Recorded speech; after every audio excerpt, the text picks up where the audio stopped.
나는 주님의 성전입니다. 나는 주님의 성전입니다. 나는 주님의 성전입니다. 나는 주님의 성전입니다. 아멘. 일주일 동안 주님의 성전으로 삶을 사셨습니까? 주님과 동행하며 주 5의 삶을 사셨으리라 믿습니다. 코로나가 이제 어느 정도 진정돼서 한시름 났다 싶었는데 이제 천정부지로 치솟는 물가 때문에 온 세계가 난리 아닌 난리를 지금 겪고 있어요. 우크라이나와 소련의 끝나지 않은 전쟁으로 인해서 석유값과 이 곡물값이 계속 이제 오름을 통해서 상당히 지금 경제적으로 우리가 압박을 받고 있죠. 물가가 안 오르는 곳이 없더라고요. 한번 나가서 식사를 하려고 나가면 평소에 가는데도 오늘 다 1,000원씩 2,000원씩 다 올라 있어요. 요즘 간판집, 실내 간판하는 굉장히 성행한다고요. 다 가격표를 막 수정해야 되니까. 일산에서 미용실을 경영하시는 어떤 분이 뉴스에 나와서 인터뷰를 얘기하는 걸 봤는데요. 코로나 때도 올리지 않았던 미용 요금을 이제 며칠 전부터 올렸다. 그런 뉴스를 보면서 한쪽으로 지금 상당히 물가가 굉장히 많이 오르고 있구나라는 것을 피부로 느낄 수 있었습니다. 이렇게 힘들고 공부한 날이 계속 되다 보니까 이 주님을 볼 수 있는 영적인 안목이 점점 어두워져가고 있는 것 같아요. 또 꿈 또한 사라진 지 오래입니다. 어떻게 하면 이 힘든 현실에 살아남을 수 있을까? 막 발버둥 치며 사는 것이 오늘 우리의 실상인 것 같아요. 오늘 본문은요, 예수님의 죽으심으로 인해서 꿈을 상실했던 제자들, 또 그 예수께서 다시 사셨음에도 불구하고 그 주님을 볼 수 없었던 제자들의 이야기입니다. 오늘 본문의 사건의 시점은 예수님께서 부활하시고 하루가 지난 때, 즉 예수님이 부활한 그 현장을 여인들이 목격하고 제자들에게 알리고 제자들이 와서 보지만 그것을 믿지 않았다는 그런 순간들이에요. 예수님이 죽으심과 부활의 사건이 계속 연이어서 벌어졌으나 오늘 엠마오로 향했던 이 두 제자는 예수님의 죽으심만 보고 부활의 사건을 믿지 않았어요. 그래서 오늘 이 부활하신 예수님을 등지고 자신의 고향인 엠마오로 지금 툭툭 내려가고 있는 거예요. 엠마오는 예루살렘에서 약 11km, 한 3시간 정도 걸어가는 지역에 떨어져 있는데요. 비교적 가까운 거리라고 볼 수 있어요. 그때 기준으로. 두 사람 중에 한 사람의 이름은 성경에는 글로바라는 사람이고 또 한 사람의 이름은 밝혀지지 않습니다. 정확한 것은 이 사람들이 예수님의 제자라는 거예요. 물론 12제자는 아니죠. 예수님의 74도 중에 속하는 그런 제자급에 속하는 그런 주위에 있는 사람이에요. 그래서 어찌됐든 이 두 사람은 지금 엠마오로 걸어가면서 최근 예루살렘에서 벌어진 일들을 이야기하면서 깊은 절망 속에 빠져 있었어요. 우리가 뭘 한다고, 뭐 먹고 살기 있다고, 그 젊은 예수를 따라다니다가 이 고생하면서 지금 이렇게 우리가 다시 고향으로 돌아가야 돼. 이제 고향에 가서는 우리가 무슨 소리를 하겠어? 예수를 따라다니면 뭐 한 잔을 줄 줄 알았어. 최소한 배고픈 문제를 해결할 줄 알았어. 나 아무것도 아니잖아. 이제 끝났어. 죽었어. 예수 죽었어. 살았다는 소리를 듣는데, 그게 무슨 가능한 일이나 하는 얘기겠어. 뭘 그분이 어떻게 살아? 죽었는데 우리가 죽은 걸 봤는데, 십자가에서 숨을 거두신 걸 봤는데 어떻게 그게 가능하겠어? 투덜투덜대면서 그들이 지금 엠마오로 모든 것을 포기하고 가는 중에 예수께서 그 옆에 계셨어요. 부활하신 예수께서 그 옆에 계셨지만 그들은 의식하지 못했어요. 알지 못했습니다. 이들은 무엇 때문에 지금 다시 사신 예수님의 이야기를 듣고도 믿지 못하고 좌절과 절망 속에 빠져 있었습니까? 하물며 예수님이 생전에 그 모습을 가지고 그대로 육신의 모습을 가지고 옆에 있었음에도 불구하고 그들이 예수님을 알아보지 못하고 인지하지 못했던 그 원인이 뭡니까? 오늘 15절 말씀, 우리 한번 본문 15절 말씀 한번 같이 한번 읽도록 하겠습니다. 15절입니다. 성경에 있는 말씀 같이 읽도록 하겠습니다. 그들이 서로 이야기하며 문의할 때 예수께서 가까이 이르러 그들과 동행하시나. 그들이 이렇게 엠마오로 향하는 그런 중에 투덜투덜 이 얘기하는 중에 예수님께서 뭐 처음부터 같이 오셨는지 갑자기 나타나시는지 모르는데 육신의 몸으로 그들 옆에 오셨는 거예요. 그래서 무슨 얘기를 하고 그들 사이에 끼어 있었지만 그들은 가까이 하시는 예수님, 육신의 모습으로 오신 그 예수님을 알아보지 못했어요.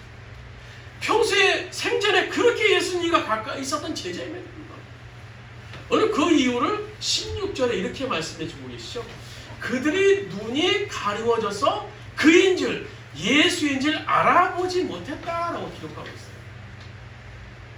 예수님이 부활하신 다음에 40일간 이 세상에 계시면서 11번 제자에게 나타나셨죠. 그리고 오늘 이 엠마오 제자에게 나타나는 것이 네 번째예요. 네 번째. 두 제자에게 보이신 사건입니다. 본문에 나온 이 두 제자인 글로버는요. 글로버한 제자는 좀 전에 말씀드렸던 것처럼 예수님의 70일, 예수님의 제자는 12제자와 그 다음에 70인의 그 제자급으로 나와요. 사도들로 나눠집니다. 그러니까 뭐 70인만 해도 대단한 인물이죠. 그 당시에. 12제자면 더 할 것도 없지만 오늘 이 두 사람의 70인 중에 속했던 사람이에요. 그래서 예수님의 특별한 사랑을 받고 또 예수님이 그들에게 말씀을 전하고 또 전자적으로 선택까지 받았던 그런 인물. 함께 하시는 예수님을 늘 볼 수 있었던 사람이에요. 그런데 오늘 성경에 보면 그들의 눈이 가려워져서 예수인지를 알아보지 못했다라고 기록하고 있어요. 우리도 이 세상에 살면서 이 영안이 가려지면요 예수를 절대 볼 수 없습니다. 오늘 성전으로 우리 안에 계심에도 불구하고 내 옆에 계심에도 불구하고 그 주님을 보지 못합니다. 그렇게 되면요 우리는 세상 속에서 할 수 있는 것은요 낙심과 절망뿐이에요. 그럴 수밖에 없는 것이 보이는 것이 우리를 겹겹이 둘러싼 것 같은 아람 군대뿐이니 그럴 수밖에 없는 거예요. 도단성 엘리사 선지자가 거했던 도단성을 빽빽히 둘러싸고 있는 무시무시한 아람 군대 사람들. 오늘 열왕기하 6장 15절은 이렇게 얘기하고 있습니다. 우리 한번 같이 한번 읽도록 주보에 있는 말씀 열왕기하 6장 15절 말씀 같이 읽도록 하겠습니다. 하나님의 사람의 사환이 일찍 일어나서 나가보니 군사와 말과 병거가 성읍에 에워쌌는지라. 그의 사환이 엘리사에게 말하되 아하 내 주여 우리가 어찌 하리까 하니. 엘리사 사환이 아침에 일찍 일어나서 밖에 내다보니까 깜짝 놀랐어요. 어제까지만 해도 크게 고요했던 도단성 아침에 일어나 보니까 아람 군대가 밤사이에 겹겹이 둘러싸은 것 같아요. 겹겹이 아침에 일어나 보니까 쌓이는 것을 보고 놀랐어요. 이제 죽은 거죠. 그 광경을 보고 두려웠던 사환은 엘리사에게 말합니다. 네 주여 어찌하오리까. 이제 우리는 영락없이 죽었습니다. 엘리사 선지자요. 우리 끝났어요. 이제 죽었습니다. 그러나 여기서 우리가 알아야 될 것이 있어요. 허상이 무엇이고 실상이 무엇인지를 우리가 분별할 줄 알아야 돼요. 우리가 세상에 살다 보면요 허상과 실상을 착각하며 살게 돼요. 가시적인 것이 실상이라고 본다면요 지금 엘리사의 상황은 당연히 놀랄 수밖에 없죠. 그것이 당연한 것이라고 한다면요 보이는 것이 벌써 길이 없어요. 길이 없어요. 지금 우리가 살고 있는 이 땅에서 일어나고 있는 일들도 그렇습니다. 그 현상만 바라보고 보면요 판단하는데 캄캄해요. 언제 어떻게 그 전쟁에 접근할지 모르겠고 뭐 우리들 삶이 언제 나아질 일이 없는 것 같아요. 깜깜합니다. 감사할 일, 기뻐할 일이 뭐가 있겠습니까? 매일 두려워 떨며 살아야 되는 것이 오늘 우리의 모습이에요. 저는 한때요 보이는 현상이 노예가 되었던 사람이에요. 사단이 그 현상으로 저를 얼마나 끌고 다니는지 몰라요. 얼마나 끌고 다니는지 몰라요. 야, 너 내일 어떻게 살아? 지금 이렇게 근근히 살지만 지금 봐. 내일 어떻게 살아? 내일 어떻게 살아? 너 살 집이 준비돼 있니? 너 여기서 쫓겨나는데 네 집 어떻게 준비돼 있어? 없잖아. 너 애들 교육 어떻게 시켜? 돈 있어? 너 어떻게 먹고 살 거야? 뭐 어떻게 살 거야? 그리고 그 사단의 그 이끌림을 통해서 늘 두려움과 근심과 원망이 삶이었어요. 하나님이 기뻐하시는 삶은요 살 수 없었어요. 그러나 지나고 나서 보니까요 다 사단의 공간을 했어요. 사단의 공간. 아무것도 두려워하고 염려한 대로 되어진 것이 하나도 없어요. 하나도 없어요. 사단은 우리를 끊임없이 오늘 이 보이는 이것이 실상이다. 이것이 믿어야 될 것이다라고 유혹하며 우리를 따라오게 만듭니다. 오늘 이 다윗이 이 골리앗과의 싸움에서 만약에 이 골리앗만 봤다면요 그 전쟁에서 승리할 수 있었겠습니까? 골리앗의 모양은 6규빗 3m 정도예요.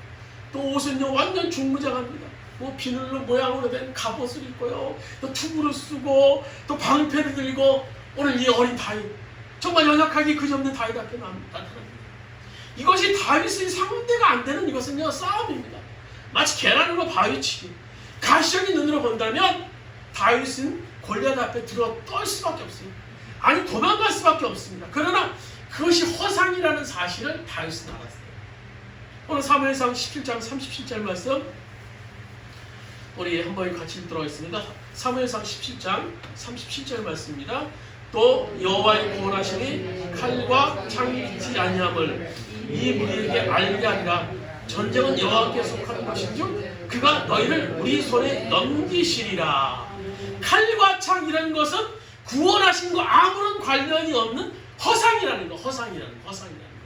실상은 보이지 않는 하나님의 구원하심입니다. 실상은 가시적인 세계를 이용한 사단의 장난과 속임수가 지금 이 세상에 도처에 도사리고 있어요. 오늘요 마귀는 이 보이는 가시적인 세계를 이용해서 결국 우리를 구원에 이르지 못하게 하기 위해서, 우리를 낙심과 절망 속에 빠지게 하기 위해서 하나님을 찬양하는 기뻐하는 삶을 살지 못하게 끊임없이 미혹해요. 그 마귀 역사는 인류의 역사, 인류의 시작과 함께했습니다. 창세기 3장에 보시면 뱀이 하와를 유혹하죠. 그래서 유혹해 넘어간 하와가 선악과를 보니 선악과가 어떻게 보였어요? 보암직도 하고 먹음직도 하고 지혜롭게 할 만큼 탐스럽게 보였습니다. 결국 사단은 안목의 정욕을 이용해서 하와를 무너뜨립니다. 지금도 마귀는요, 우리들을 끊임없이 세상을 보여주면 이것이 진짜야, 이것이 너희들을 믿을 것이야, 이것이 영원한 것이라고 우리를 유혹합니다. 그래서 매스미디어를 장악한 오늘 이 사단은요, TV를 통해서, 오늘 컴퓨터를 통해서, 휴대폰을 통해서 보여주는 세계만이 진리다. 너가 이것만 추구해야 돼. 이게 진리야. 쫓아야 살아야 돼. 그 사단의 전략으로 지금 이상 사람들이 얼마나 피폐해지고 있는지 몰라요. 그러나 성경이 이 세상에 대해서 보이는 것은 다릅니다. 우리 고린도후서 4장 8절 말씀, 우리 주보에 말씀 같이 하는 목소리 한번 읽도록 하겠습니다. 고린도후서 4장 8절입니다.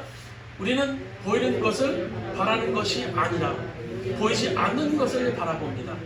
보이는 것은 잠깐이지만 보이지 않는 것은 영원하기 때문입니다. 우리는 보이는 것을 바라보는 것이 아니라 보이지 않는 것을 봅니다. 보이는 것은 잠깐이지만 보이지 않는 것은 영원하기 때문입니다. 우리가 보는 것은 잠깐이에요. 잠깐이에요. 즉 허상이라는 겁니다. 허상은 잠깐 나타났다 없어져요. 보이지 않는 하나님의 세계는 영원한 것이요, 실상이라는 것. 실상. 엘리사의 사환은요, 눈에 보이는 이 아람 군대만 보고 두려워 떨었어요. 하나님의 불말과 불병거가 여전히 존재했지만 그 아람 군대 뒤에 훨씬 많은 하나님의 불말과 불병거가 존재했지만 사환의 눈은 열리지 않았어요. 그의 눈은 보이는 것은 엄청난 아람 군대, 허상에는 엄청난 아람 군대밖에 보이지 않았어요. 실상이 무엇이었겠습니까? 하나님의 불말과 불병거예요.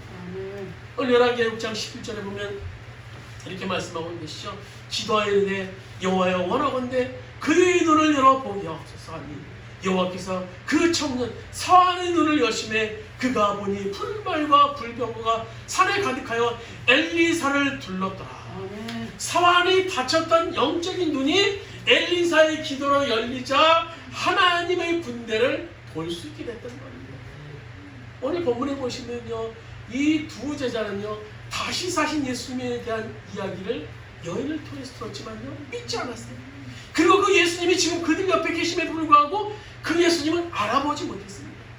그 예수님은 어떤 분이십니까? 나인성의 과부의 아들과 회당장의 딸을, 그리고 죽은 나사로를 살리신 그분이에요. 그 예수님의 능력을 누구보다도 가까이 옆에서 지켜봤던 제자들입니다. 직접 눈으로 목격했던 제자들이었지만 그들은 결정적으로 주님의 부활은요, 옆에 계신 주님의 부활은 상상하지도 못하고 있었다는 겁니다. 우리 역시 마찬가지예요. 성경에 수없이 많은 곳에서 예수께서 성령으로 우리 안에 계시다고 말씀하시지만, 성전으로 우리 안에 계시다고 말씀하시지만, 영원히 갇힌 이 사람은요, 이 사실을 믿지 못합니다. 그리고 그 이야기를 야구의 이야기로 치부합니다. 오늘 마태복음 28장 20절은 분명히 말씀해 주고 계십니다. 우리 같이 한번 읽도록 하겠습니다. 마태복음 28장 20절입니다. 보아라, 내가 세상 끝날까지 항상 너희와 함께 있을 것이라. 그 예수님은 지금도 우리가 함께 계십니다. 지금 이 자리에 와 계세요. 2,000명, 3,000명 모인 교회뿐만 아니라 두세 사람이 내 곳에 오늘 주님께서 이 자리에 함께 와 계시는 거예요. 지금 우리 심령 안에도 와 계세요. 그 주님 우리와 지금 동행하시길 원하세요. 영안이 열리지 않았던 제자들은요, 함께 하시는 그 주님, 옆에 계셨음에도 불구하고, 육신의 모양으로 옆에 계셨음에도 불구하고 그 주님을 볼 수 없었습니다. 결국 17절 말씀 보시면 지금 그들이 굉장히 슬픔에 가득한 모습으로 나타나요. 오늘 17절 말씀, 본문 17절 말씀 우리 한번 같이 한번 읽도록습니다. 17절입니다. 예수께서 이르시되 너희가 일가면서 서로 주고받고 하는 이야기가 무엇이지 하시니 두 사람이 슬픈 빛을 띠고 머물러 서더라.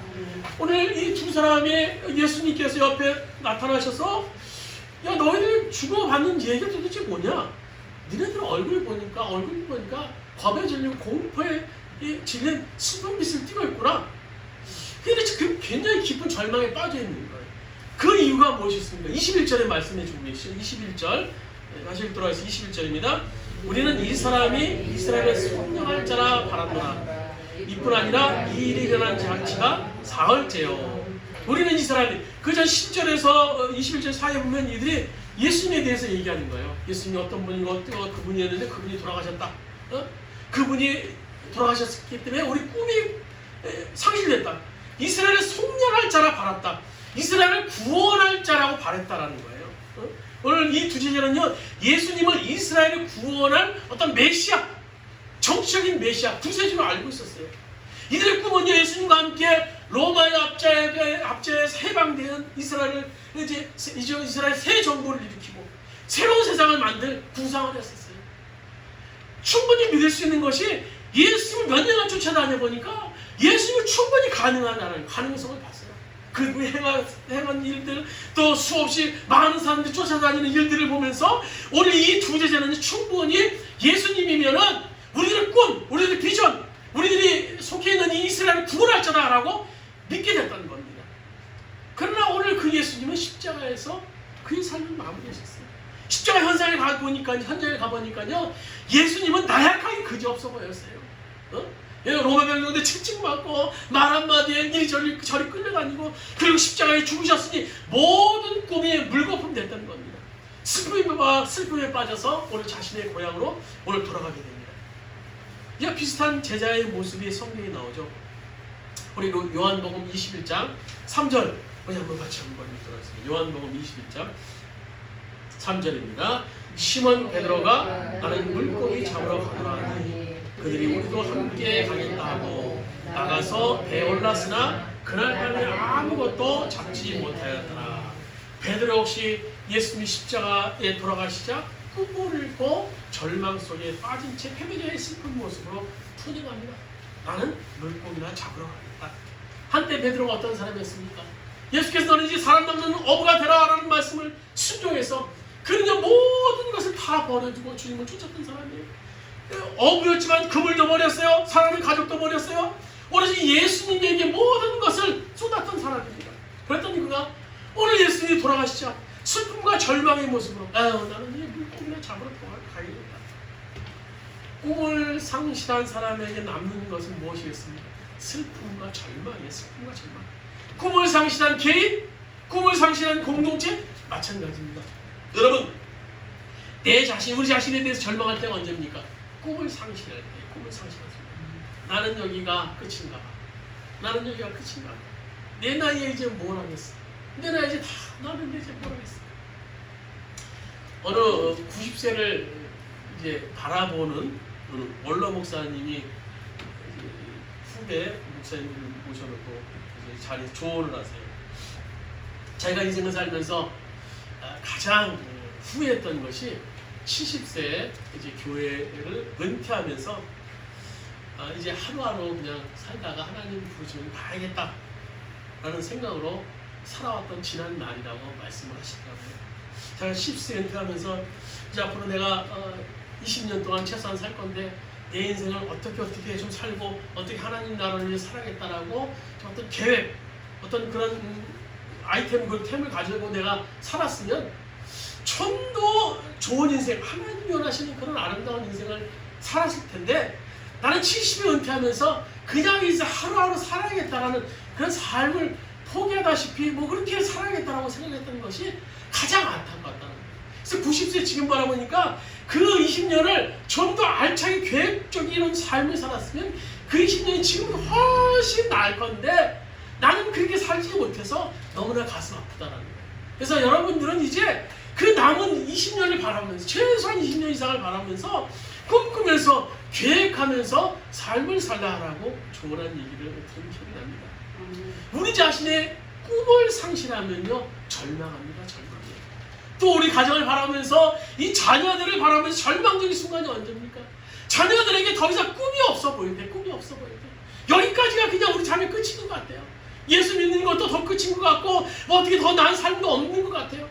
우리 교회를 바라볼 때 절망적이고 슬퍼 보일 때 언제입니까? 더 이상 꿈이 없어 보일 때, 꿈이 없어 보일 때. 여러분 주께서 우리 시대에 우리를 제자로 부르셨어요. 그렇다면요 주님은요 분명히 우리 각자에게 어떤 꿈을 갖고 계세요. 분명히 갖고 계십니다. 분명히 우리 한 사람 여러분 한 사람 이 땅에 부르시고 오늘 이 연약하고 보잘것없는 주원께 앉게 하셨을 때는 우리 각자 주님께서 품으신 어떤 꿈이 분명히 있다라요. 저는 이 사실을 믿습니다. 누가복음 12장에 보시면은요 하찮은 참새 한 마리 떨어뜨릴 때도 참새 한 마리도 뜻없이 하나님이 떨어뜨릴 수 없다라고 말씀해 주고 계세요. 하물며 하나님의 형상을 따라서 지음받은 우리 이 땅에 보내시면서 그냥 보내셨겠습니까? 그러나 우리 현실을 보면요 너무너무나 작아요. 너무나 보잘것없습니다. 너무 연약해 보여. 마치 눈에 보일까 말까 하는 겨자씨 하나 같습니다. 이 작은 나에게 하나님께서 이 작은 교회에 무슨 하나님을 위한 일을 할 수 있겠어? 내가 무슨 하나님 나라를 위한 일을 할 수 있겠어? 여러분 겨자씨는요 작아요. 그러나 얼마 후에 겨자씨는 무성한 가지를 냅니다. 그리고 무성한 또 커다란 나무가 돼요. 3m 뭐 큰 것에서 5m까지 짧은 기간에 성장을 합니다. 무엇이 그 겨자씨를 그렇게 자라게 할 수 있겠습니까? 그것은 겨자씨 안에 있는 생명이 있었기 때문에 생명. 우리 역시 분명히 작아요. 아무리 뭐 크다고 생각해도 작습니다. 그러나 기억하세요. 우리 안에는 이제 생명이 있어요. 생명이 있어요. 예수의 생명으로 인한 그 꿈을 우리가 가질 수 있어야 되는 거예요. 우리 가정에 우리 자녀들 보면서 예수의 생명력을 볼 수 있어야 돼요.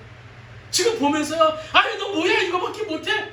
아유 이 예수 그런 것이 아니라 앞으로 예수의 생명으로 변화될 우리 자녀를 보면서 꿈을 가질 수 있어야 돼요. 지금 우리 주원교회와 생명으로 역사하고 계시는 그 주님이 이루실 교회 꿈을 우리가 가져야 되는 거예요. 꿈을 본 사람은요 슬퍼하지 않습니다. 지금 현실에 대해서 좌절하지 않아요. 실망하지 않아요. 오늘 엠마를 향하는 두 제자의 슬픔의 요인은 뭡니까? 예수님으로 인해 꿈을 상실했기 때문이에요. 예수님으로 인해서 앞으로 이루실 그 꿈 다 끝났어요. 예수님이 이제 돌아가셨다고 생각했기 때문에 오늘 본문의 두 제자는요 부활하신 예수님을 만나 뵈고 난 후에도 그 놀랍고도 감격적인 소식을 그 사람들에게 전해 들었음에도 불구하고 오늘 이 두 사람은 오늘 좌절 속에 빠져 있었습니다. 그러나 오늘 이 두 제자가 예수님을 만남을 통해서 새롭게 변화되죠. 오늘 35절 말씀 한번 같이 한번 읽고 35절입니다. 35절 본문입니다. 두 사람도 길에서 된 일과 예수께서 떡을 꿰심으로 자기들에게 알려진 것을 말하더라. 오늘요 이 앞서서 베드로 사도가 이제 성도들에게 얘기를 하죠. 여러분 예수께서 다시 부활하셨어. 다시 사셨어요.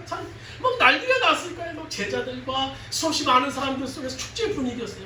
그리고 이어서 이 두 제자가 얘기를 하는 거예요. 저 조금 전에 그 예수님 만났어요. 엠마오로 향해는 그 예수님 만났어요. 아마 이 제자가요 엠마오로 가다가 예수님 만나고 이제 다시 발걸음을 돌려서 예루살렘으로 오늘 돌아온 것 같아요. 그리고 많은 사람 앞에 얘기하는 거예요. 나 예수님 만났어. 그 주님이 풀어주는 그 말씀, 그 주님이 나눠주시는 그 떡과 그 포도주를 마심을 통해서 나 그 예수님 경험했어. 예수님 살아계셔. 이 뜨거운 체험을 한 이들은요 후에 나중에 초대교회 중직자로서 예수님의 복음을 담당하는 그런 중요한 직책을 감당했을 것으로 짐작할 수 있어요. 그럼 이들이 어떤 과정을 통해서 의심을 넘어서 확신의 자리에 설 수 있었는가라는 거예요. 오늘 첫 번째로 보면요 이들이 예수님의 사랑을 경험했기 때문입니다. 오늘 30절 말씀 우리 한번 본문 30절 말씀 같이 한번 읽고 30절 말씀입니다. 그들과 함께 음식을 잡수실 때 떡을 가지사 축사하시고 떼어 그들에게 주시니. 오늘 30절에 보시면 예수님의 슬픔 기색을 하고 있는 이 제자들과 만찬을 가지세요. 만찬. 그것이 그냥 만찬이 아니라 사랑의 만찬, 소위 애찬이라고 해요. 애찬. 만찬과 다르게, 성찬과 달리 이 애찬이라는 건요, 성도들과의 사랑의 교제를 하기 위해서 나누는 겁니다. 그 만찬석상, 그 애찬석상에서 예수께서 축사하시고 오늘 떡을 떼어서 주심을 통해서 그들은 주님의 사랑을 경험합니다. 주님이 이렇게 우리를 사랑하시는, 주님의 이분이 누군데 이렇게 사랑하시는구나. 그 후에 놀라운 일이 벌어져요. 31절에 보시면 그들의 눈이 밝아져서 그인 줄 알아보더니, 예수님과 애찬을 나누는 사랑의 교제를 나누는데 그 순간 갑자기 그들의 눈이 밝아져서 예수님을 알아보게 됐던 거예요. 아멘. 오늘 두 제자는요, 주님의 사랑을 경험한 후에 영안이 열려졌어요. 그리고 31절 하반절에 되면 예수님이 갑자기 그들 가운데 또 사라져 없어져 버립니다. 예수님의 수제자인 베드로 역시 이와 비슷한 경험을 하죠. 예수께서 십자가의 죽임을 당하신 후에 베드로는 고향으로 투덜투덜 내려갑니다. 갈릴리 바다에 갑니다. 근데 그곳에 예수님께서 직접 제자들에게 찾아오시죠. 그리고 베드로에게 사랑을 전하십니다. 밤새 물고기를 잡느라고 수고한 베드로와 제자들을 예수님께서 따뜻하게 맞이하십니다. 숯불과 오늘 음식을 그들에게 제공합니다. 식사 후에 예수님께서 이제 베드로를 부르시죠. 독대를 청하십니다. 그때 예수님께서 베드로에게 말씀하십니다. 베드로야, 네가 아직도 나를 사랑하느냐? 이 말씀에 중요한 전제가 있죠. 나 예수는 너 베드로를 아직도 사랑한다. 아멘. 그것은 물론이고, 너 베드로 나 예수를 아직도 사랑하느냐? 베드로의 배신에 대해서 아시고 계신 예수님께서는 그의 사랑을 확인하기 원하셨어요. 지금도 주님은요, 배반하는 우리에게 하루에 수십 번 주님에 대한 사랑을 확인하기 원하세요. 그리고 물으십니다. 안개야, 너 나 사랑하느냐? 너 나 사랑해? 너 나 사랑해? 이 음성을 하루에도 여러분 수십 번 들으셔야 돼요. 그리고 여러분 자신있게 대답할 수 있어야 됩니다. 네, 주님 사랑합니다. 네, 주님 사랑합니다. 우리 고통의 순간에도, 절망의 순간에도 이 음성을 들을 수 있으면요, 희망이 있습니다. 꿈을 꿀 수 있어요. 주님은 시몬에게 3번 물으시죠. 첫 번째, 시몬아, 이 사람들보다 오늘 영어 성경에 보면 이것들보다라고 하나요. 이것들보다 배나 그물과 물고기 네가 맛있게 먹고 있는 또 그것들보다, 네가 수여한 모든 것들보다, 이 사람들보다, 이것들보다 더 나를 사랑하느냐? 오늘 주님께서 베드로에게 물어보겠어요. 이 물음은요, 오늘 우리들을 향한 말씀이에요. 네가 진짜 나를 사랑한다고 하기하는데 네가 가장 사랑하는 네 자녀들, 네 물건들, 네 집, 네 어떤 것보다 네가 나를 더 사랑하느냐? 주님이 물으시는 거예요. 우리를 향한 물으시네요. 오늘 여러분 대답할 수 있으십니까? 네가 나를 아직도 사랑하느냐? 오늘 주님은 베드로에게 또 2번 물으시죠. 시몬아, 내가 나를 사랑하느냐? 네 주님. 주님 아시지 않습니까? 3번째 물으십니다. 시몬아, 네가 나를 사랑하느냐? 그렇습니다. 울먹이면서 오늘 주님께서 아시지 않습니까? 왜 그렇겠습니까? 과거에 빌라도의 뜰에서 여종에게 예수를 모른다고 3번씩이나 부인했던 일이 생각났을 거예요. 나는 주님을 이렇게 부인했습니다. 그 마음 주님의 마음 압니다. 주님, 그러나 난 주님 여전히 사랑합니다. 이 과정은 예수님께서 베드로의 사랑을 확인하는 시간이기도 하시지만요, 그것보다 더 큰 의미는요, 예수님께서 베드로를 여전히 사랑하시는 것에 대해서 확인시켜주고 싶으셨어요. 네가 이렇게 죄직감에 빠졌지만, 네가 베드로 나를 모른다고 빌라도 입길에서 3번씩이나 부인했지만 그럼에도 불구하고 나는 너를 사랑한다라는 거예요. 오늘 우리가 꿈을 잃고 절망 속에 빠져있을 때, 그리고 주님이 안 보일 때 여전히 주님은 우리를 사랑하고 계세요. 왜냐하면요, 그분은 사랑이시기 때문에. 사랑 그 자체예요. 요한일서 4장 16절, 하나님은 사랑이시라. 요한일서 4장 10절 말씀 또 계속 같이 한번 읽도록 하겠습니다. 주보했습니다. 요한일서 4장 10절 말씀입니다. 사랑은 여기 있으니 하나님이 우리를 사랑하사 우리 죄를 속하기 위하여 화목제물로 그 아들을 보내셨습니다. 십자가의 길, 그 어느 누구도 갈 길 거부하는 길이었어요. 가장 고통의 순간, 모든 것을 다 내려놓는 그 순간, 그러나 그 길을 예수님께서 가신 이유가 뭡니까? 우리를 사랑하기 때문에. 그 길밖에 없기 때문에, 사랑하는 우리를 구원할 수 있는 길, 우리의 죄를 속량할 수 있는 그 길이 십자가의 길밖에 없기 때문에 그 길을 예수님께서는 묵묵히 사랑하셨던 거예요. 우리를 사랑하십니다. 로마서 8장 38절 39절은 말합니다. 내가 확신하노니 사망이나 생명이나 천사들이나 권세들이나 현재일이나 장래일이나 능력이나 높음이나 기쁨이나 다른 어떤 피조물이나 우리를 우리 주 예수 그리스도의 안에 있는 하나님의 사랑에서 끊을 수 없느니라. 오늘 영안이 다친 채 꿈을 잃고 낙심하며 슬퍼하는 제자에게 예수께서는 사랑으로 다가오십니다. 그 순간 다쳤던 그들의 영안이 열려서 주님을 볼 수 있게 되었던 겁니다. 또 하나 그들이 확신의 자리, 의심의 자리를 넘어서 엠마라는 두 제자가 확신의 자리에 설 수 있었던 이유는 뭡니까? 말씀이 회복되었기 때문에. 말씀이 회복되었어요. 오늘 26절, 27절 본문 말씀 우리 같이 한번 들어보겠습니다. 26절, 27절입니다.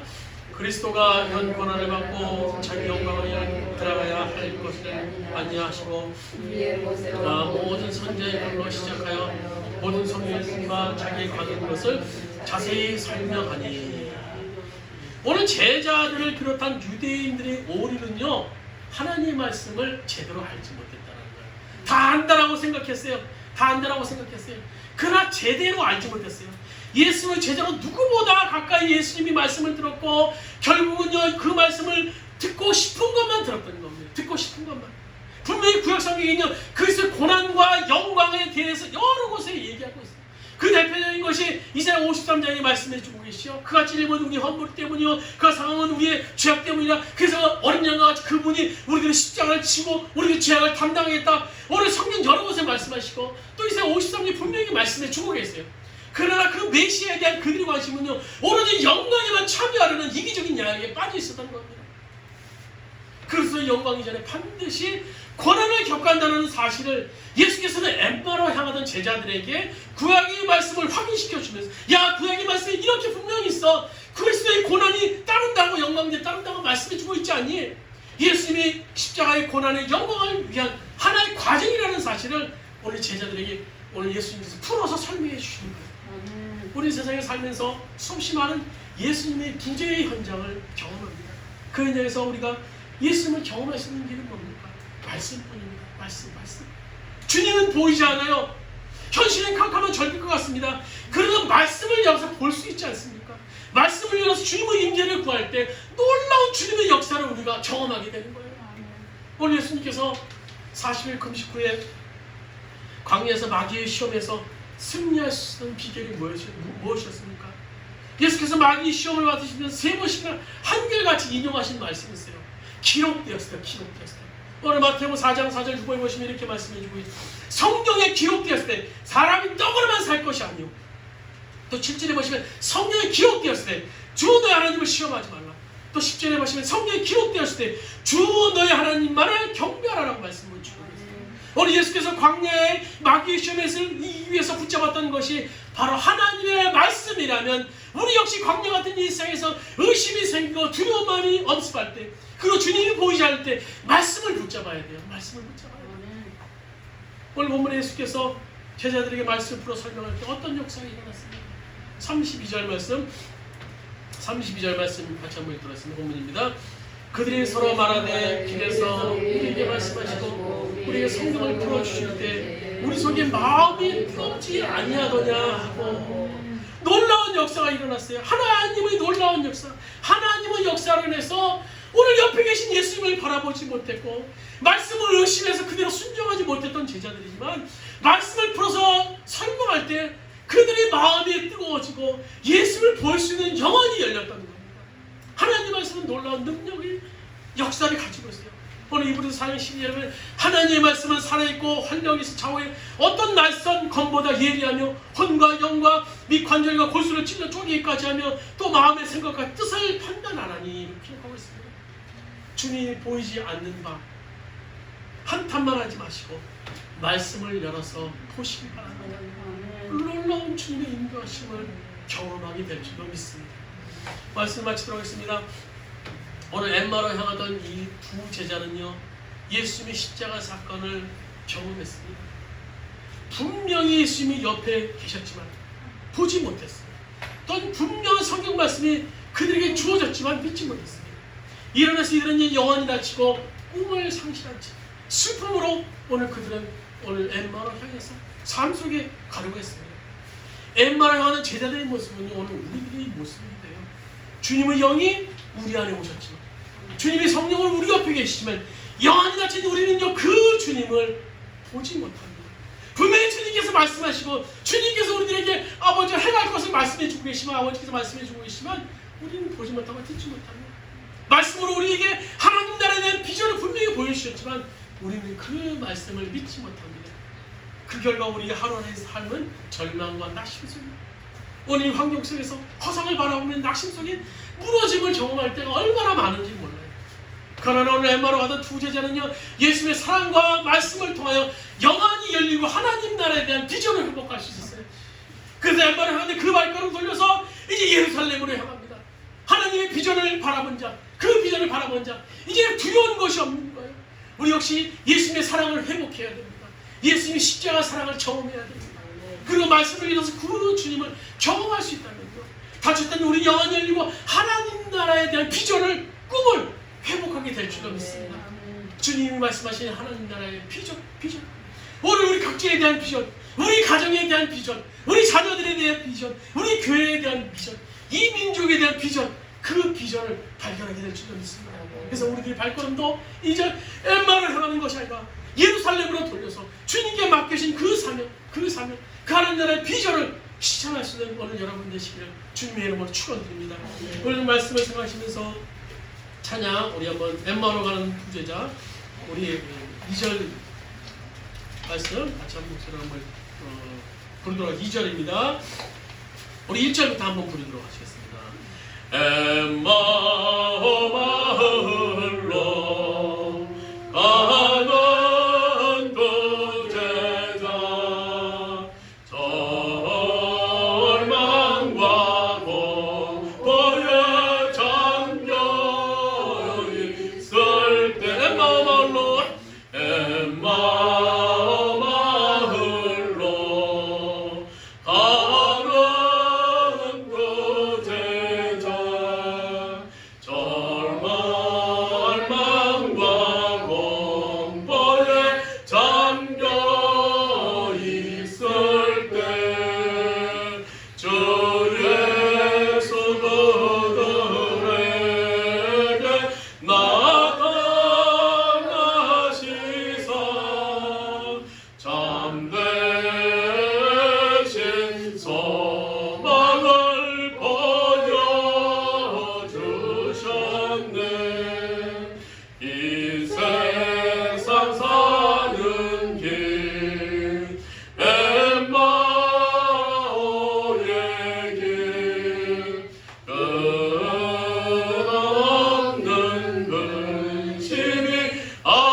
기도드리셨습니다. 주여 아버지 하나님, 아버지 하나님 그 주님을 경험하기 원합니다. 오늘 아버지 그 주님을 바라보기 원합니다. 우리 함께 하시는 그 주님을 경험하기 원합니다. 아버지 역사해 주셔서 여호와의 충만함으로 오늘 우리 가운데 역사하시는 그 주님을 바라보기 원합니다. 아버지 도와주옵소서. 여호와의 충만함으로 우리 가운데 함께 하시는 그 주님을 보기 원합니다. 아버지 연약하에서 오늘도 우리 하나님만을 향하는 우리의 모습을 오늘 우리 바라보게 됩니다. 아버지 연약하에 넘어집니다. 쓰러집니다.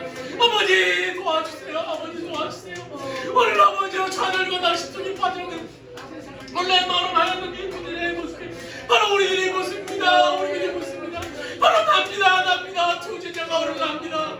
아버지 주님께서 옆에 계심에도 불구하고, 주님의 말씀 속에 살아계심에도 불구하고, 아버지 하나님 의심 속에 빠져서 절망합니다. 의심 속에서 아버지 세상에서 어떻게 살아남을까 아버지 근심하며, 아버지 세상 속에서 아버지 세상에 바삭바삭 붙이고 사는 것이 어려웠습니다. 아버지 주님 용서하여 주시옵소서. 아버지가 주님의 사랑을 경험하기를 합니다. 말씀 속에 주님을 만나기를 합니다. 아버지 주님 붙잡아 주시옵소서. 주님 붙잡아 주시옵소서. 이제 아버지의 걸어가는 것이 아니라 아버지 이제 아버지와 예루살렘을 향하기를 합니다. 주님께서 맡기신 사명을 감당하기를 합니다. 하나님 나라에 대한 비전을 확인하기를